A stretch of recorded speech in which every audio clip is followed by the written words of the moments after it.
Hi. So today I'm supposed to talk about Hulu's The Bisexual that just came out on Friday. I went to see a screening of the first two episodes on Wednesday. I have feelings about it, and maybe I'll do a video about it in the future. Right now, I thought it would be more important that I talk about something else. First of all, it's awesome that you guys checked out the Bisexual Representation Awards last week. And how great was it that Tom Ellis and Harry Shulman Jr. thought it was important enough to thank you guys that they made personal videos and sent it. I mean, that's great. That's what I wanted the Bisexual Representation Awards to be, about Hollywood recognizing that people out there who care about representations of bisexuals. And that's a perfect sign of it happening. Awesome. Wonderful. Also in the video, I launched the Kickstarter campaign for the clothing.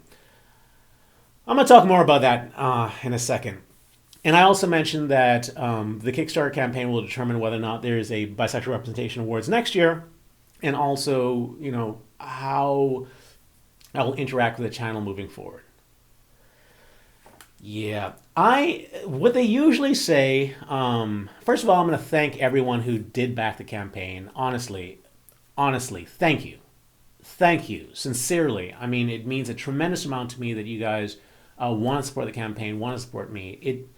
Thank you so much, sincerely. And the great thing about a Kickstarter campaign is if it doesn't succeed, the campaign doesn't succeed, you get your money back. And so it's a completely safe sort of scenario going on there. And I mentioned that simply because I am 100% certain that this campaign will fail. I wouldn't be saying that and suggesting that. It's the most stupid thing to suggest if it had a chance of succeeding. But I am now 100% confident it's going to fail. And I've been kind of dealing with this. I realized this like 2 days in. By Monday evening, I knew that this was going to fail. And it's just a question of why it failed, why it was going to fail. Did I do something wrong? Did something go something wrong? And I've gone through some dark times, dark times, kind of dealing with this whole thing. But, it's 2 years worth of work, and this campaign is going to fail. And I'm going to talk to you guys about why it is, because it talks about, bisexual community. It's like the reasons are diverse. One of the first things I thought was, well, the reason why it's going to fail is because there's not really a bisexual community yet. Like, the fact that I have like 9,000 subscribers is like one of the largest communities of bisexuals gathering on the planet. Like, there's places like there's like Facebook groups and stuff like that, but I don't think, maybe they're approaching 9,000, maybe not. I mean, there's bisexual social groups in person. Groups like in Los Angeles, I think they're up to like 3,500, stuff like that. But in terms of it's something being just for bisexuals, I'm genuinely not sure whether there's anything more than this size. I don't know. So, if this is the largest size and then a channel, pushes the campaign and it fails, then is there really a community? Like, that was the thought I was thinking. And also, I didn't get any support from like the other or the biggest bisexual blog there is, which is bisexual.org. And I mean, they technically might be larger. I mean, they don't have really, I don't think they have subscribers. They have viewers. I think they have a lot of viewers. But I didn't get support from them. I didn't get support from other bisexual focused like Facebook groups. I didn't get support from like all the places you think that you would, like all the organizations that are there to help support bisexuals. I got support from none of them. So also to the point of there being a community, is there a community if each individual group is just trying to help that in their group? Like, they're not reaching out. They're not like supporting other groups. It's just all about their group, or maybe this group and the group of one of their friends, sort of thing. So is there a community yet? I thought, okay, no, that's probably, I was thinking, okay, that's why it failed, because there's not quite a community yet. But I did find out some information which was really telling, because I was like, okay, so let's turn this into a math equation then. So certainly I had backers, and certainly I had people who watched the YouTube channel and then went and watched and supported the campaign. And really, in terms of the YouTube video, basically the first couple days, for every viewer I got on the Bisexual, the launch video, every guy got like $1. Not like everyone donated $1, but for every viewer I had, I got $1. So I was thinking, okay, so what I need to do is I need to just get more eyeballs on it, which is a very smart thing, actually, as I think back on it. That was a great insight. So I had only gotten at that point like 400 viewers onto the actual Kickstarter page, and I had gotten like $1,200 of backing. So I did the math and I thought, okay, well, that means that I need to get like 25,000 people to visit that page. How can I get 25,000 people to visit the page? Well, I was running ads on YouTube, which some of you guys may have seen, and that resulted in 0 click-throughs to the website. So, and I was paying 74 cents a click for it, so that wasn't going to work. And so I thought, okay, well, I've run Facebook ads in the past. Let me try Facebook ads. So I ran some ads on Facebook, and lo and behold, I got the best click-through rate I've ever gotten ever for any campaign ever. Which means, like, what that means is that the cost of the person that we're charged, like companies are charged when you click through, depends on how many people are interested in that topic. So if a lot of people are interested, then the click-through rate is the price is very low. If very few people are interested in, then it's very high. So it's a great way of judging interest. And when I put the ad on Facebook, specifically targeted towards women, I got the lowest rate ever. So I was like, oh my God, this is incredible. This is how I can do it. This is how I can get 25,000 people. At this click rate, I can afford to, that much advertisement. And then like a day went by and I got 1 backer from it. Thank you for that backer. But for how much I spent and how much I got, the math was not good. So that means that there was interest, but there was not interest in like supporting the campaign. And I was thinking, and I specifically targeted people who were interested in Kickstarter campaigns. So I know these people know what a Kickstarter campaign is. They just chose not to back it at this moment. Actually, they didn't even become followers. Like it was a very, even though people were interested in the product itself, they weren't interested in getting a pre-order or anything along those lines. And I was like, what's going on here? Because that just seems crazy. How can you have so many people who are so interested in the product, but yet no backing? And I thought, okay, let me just check something here. Could it be because I targeted women? So I went and I typed into the Google, Kickstarter male female backers, and it turns out that even on female targeted products, backers, if a successful campaign has on average about 70% male backers. So my campaign that had rewards which are focused towards women, there's only one that's can be a male product, the unisex flannel pajama pants. My campaign, which was targeted towards women, was basically not supporting the men, and men are the ones who back Kickstarter campaigns. So the clothing company, which is designed, because 66% of the people who identify as bisexual are women, it was mostly focused towards creating products for women, and that would be the biggest customers if the company were to happen. The biggest customers absolutely will be women, but the kicker is that if the only way to get the company funded would be to target men. And because of that, I know now that in order to get backing, I'm going to need 70% backing from men and 30%, and then I'll probably end up with a 30% with women. And I have no rewards really kind of focused on men. There is 100%, there's almost 100% no way. The only other option I would have is, to get 25,000 views on there would be to find an outlet that has that many viewers to it. Maybe Bi.org would be something like that. And then the other people would be other YouTubers. And I did reach out to other YouTubers to see whether or not they wanted to partner with this project. And they didn't even say no. They just didn't even reply.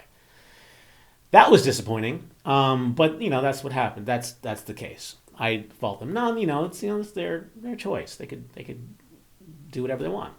And I support their decision. But because of the fact that the demographics are so far off on the clothing company, on the Kickstarter campaign, I realize now there's no way possible for this to win. So after having a long conversation with my mother, we chatted about this, and I thought, okay, well, what I'll do is I'll figure out if I were to change this, and make the rewards more focused towards men, and just have the first product that would be released be like the one they have rewards for be a male product as opposed to the female products, would that do it? So I then went to Facebook and I ran some more ads targeting towards men to see whether the click-through rate would be the same. Like basically, would I be able to pay for 25,000 clicks? Would I be able to pay for that? And I ran that for the past 24 hours and it's not looking great. Initially, it was looking fantastic. Now it's not looking great. So I'm actually not sure what to do here.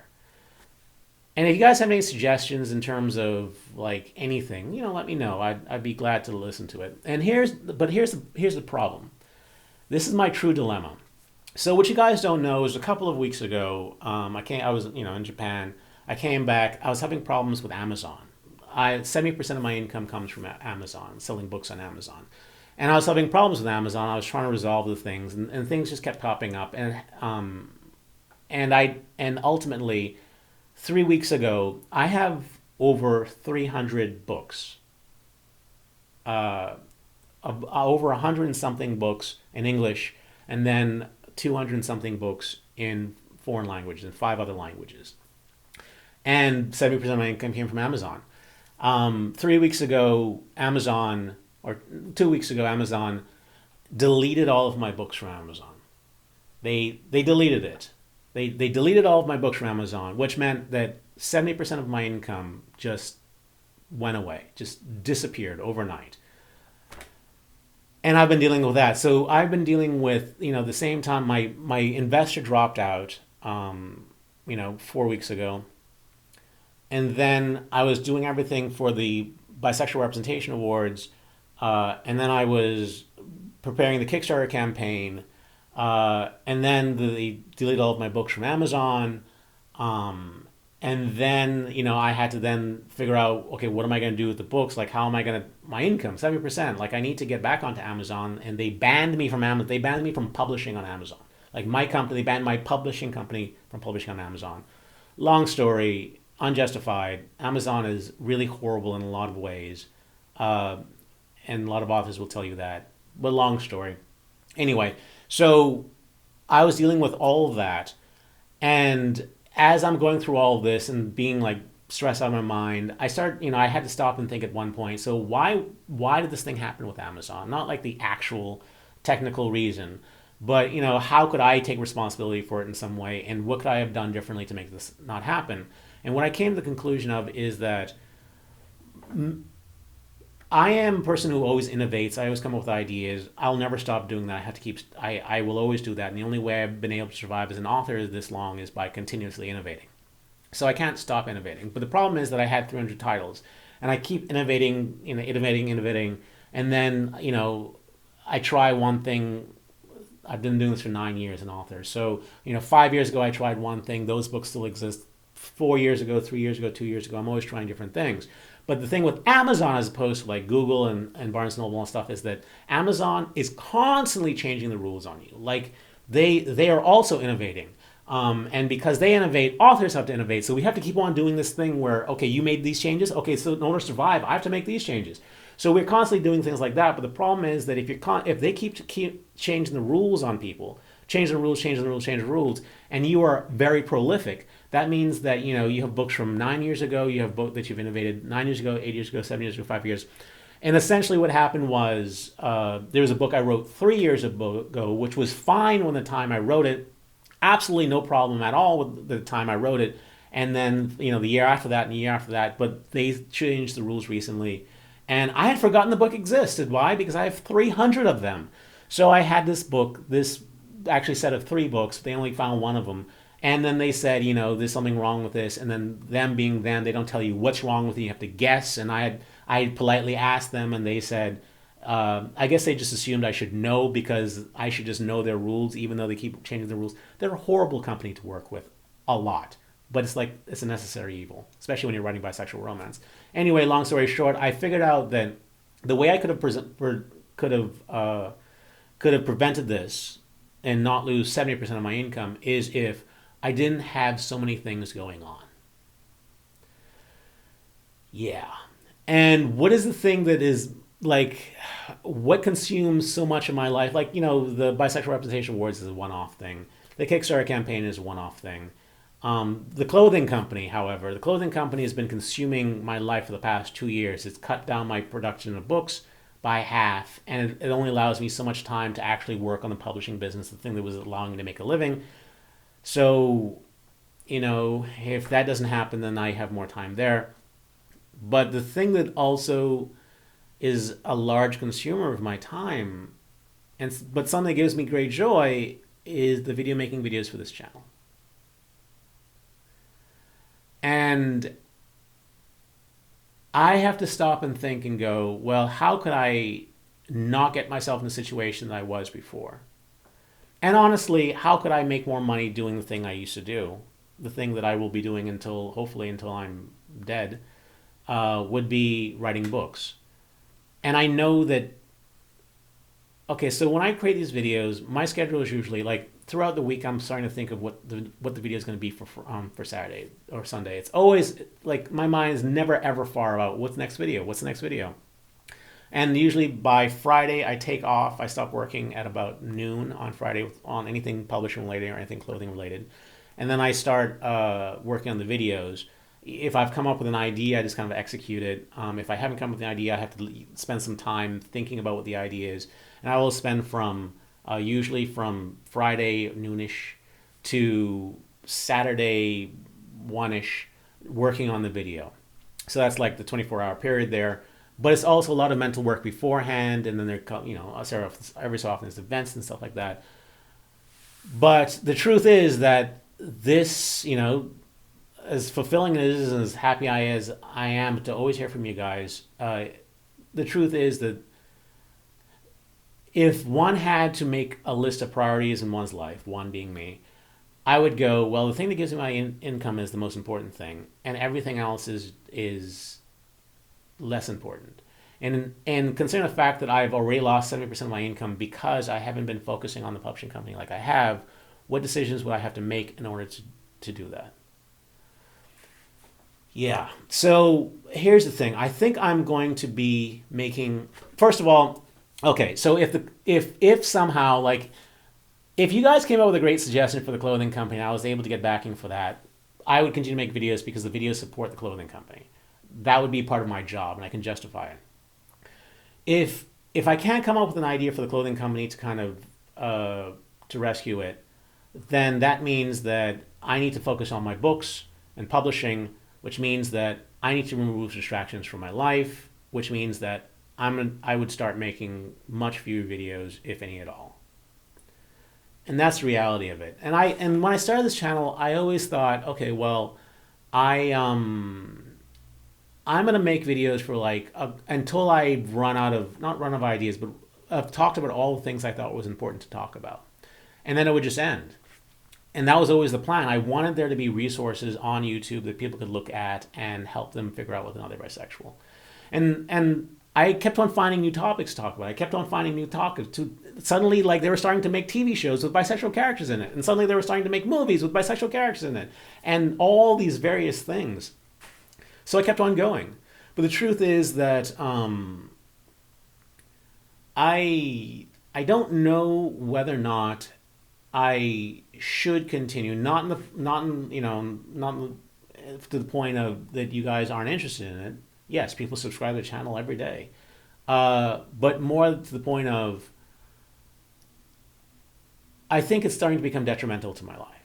And obviously, in a way, all of my extracurricular activities has. It's destroyed my life in a way. So I'm thinking that I will see what happens to the clothing company. Maybe I ended early and just save people the interest. I have to stop spending money on it, certainly. But maybe I end it and I start a new campaign focused towards men to see whether that will actually work. Because at some point, there's a huge number of people who are actually Kickstarter users. The whole deal was I was trying to get the numbers large enough so that it would encourage Kickstarter algorithms to actually get the people on the platform to spend the money. And there were people who did that. It was just women who did that. And I would need the men, the 78% of the backers on Kickstarter, to actually do something. So maybe I end this campaign and I start another campaign immediately, very quickly. I could flip it over very fast. It'll take me like less than 2 hours to do it. But maybe I do that, and that's the way of recommending. Maybe I just try that, just to kind of one last kind of try that. What do you think? Should I do that? Or maybe I let it go and I just like go, you know what? As great as this has been, and great as I've loved this, I just let go everything and just focus on my books and just do that. And then maybe every so often just pop out a video when something special happens. And I don't know. This is the state of my life right now, but you can kind of see why I might have been a little bit stressed in the last video. And as calm as I am right now, I'm not doing well. I'm going through dark times, but I do get like really small pockets of windows where I can kind of be cheerful. And I'm going through the pockets I decided to make a video. But this is what's going on. Let me know what you think. Just because, if nothing else, you know, if this is like my last video, or if this is my second to the last video, or whatever it is, it'd be great to hear from you and just chat and whatnot. So yeah, that's the video. You know, stay cooler, my bisexual friends. Stay cooler. Bye. Wow, hard to believe that might have been the last time, but